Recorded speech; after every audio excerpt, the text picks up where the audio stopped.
Henry A. Crabb was a member of the Whig Party and a pro-slavery politician who was born in Nashville, Tennessee on either the year 1822 or 1824. He was the son of Henry Crabb, who was a justice for the Tennessee Supreme Court. He passed away only a few years after the birth of his son. As we will soon learn, the Crabbs, both father and son, would never live past their mid-30s. In 1844, he moved to Mississippi to practice law.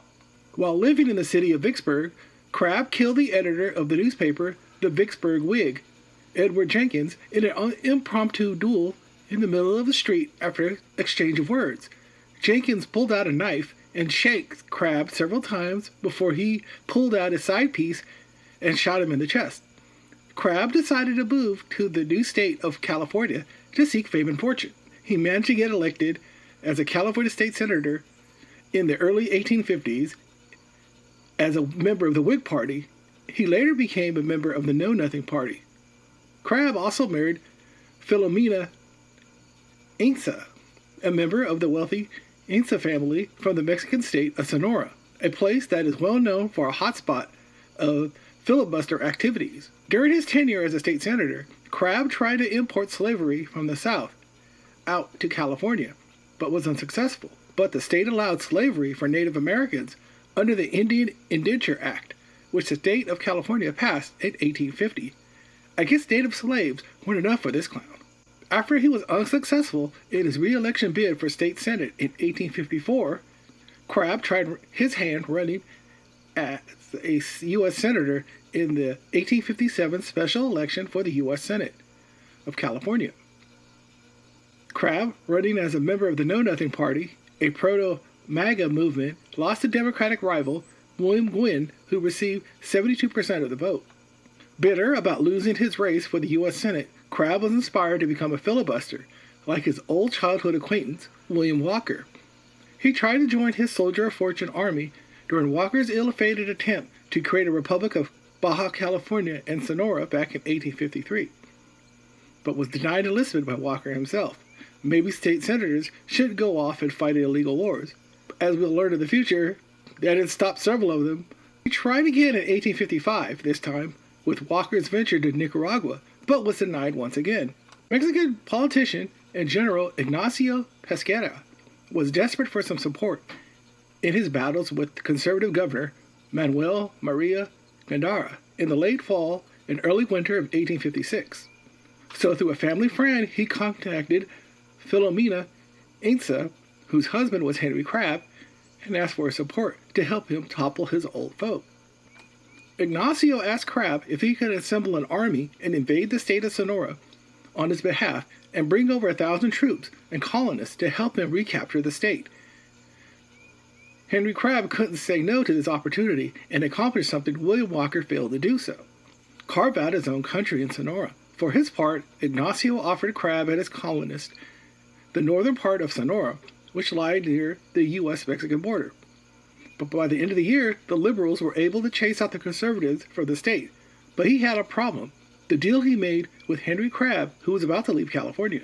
Crabb was only able to get an army of 100 strong. He set up his little venture through the Gadsden Colonization Company. His little crew of merry men left San Francisco and landed in Los Angeles in January of 1857. From there, they would travel by land.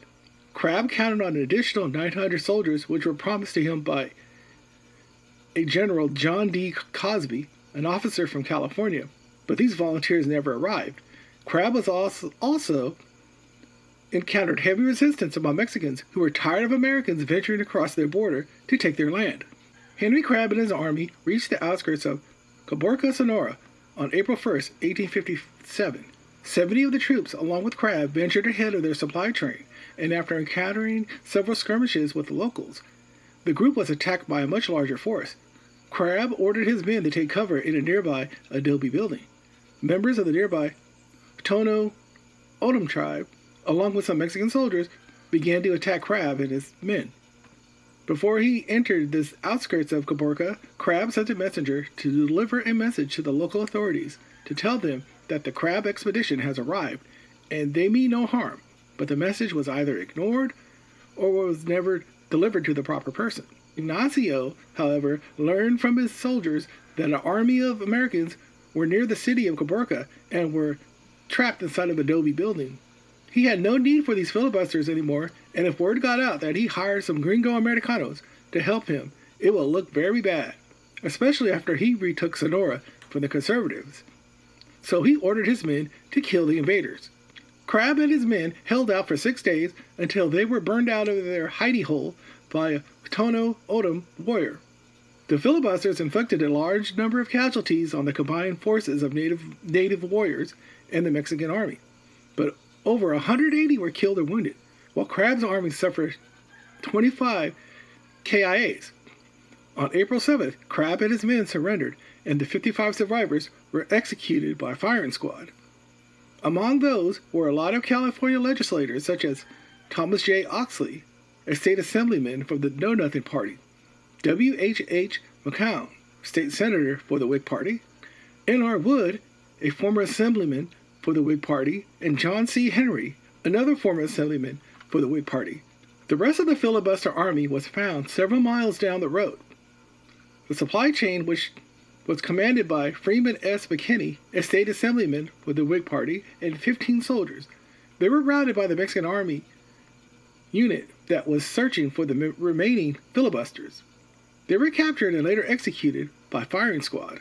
Before he was executed by firing squad, Henry Crabb was allowed to write a goodbye letter to his wife.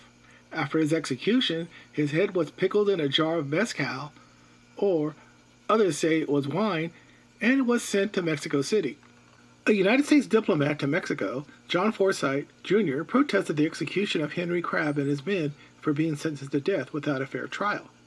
But when they brought up how Crabb and his army violated the Neutrality Act of 1794, the protest was dropped. Several months later, Forsyth tried to get the United States to purchase Baja California and the state of Sonora, the same places that William Walker and Henry Crabb tried to unsuccessfully colonize.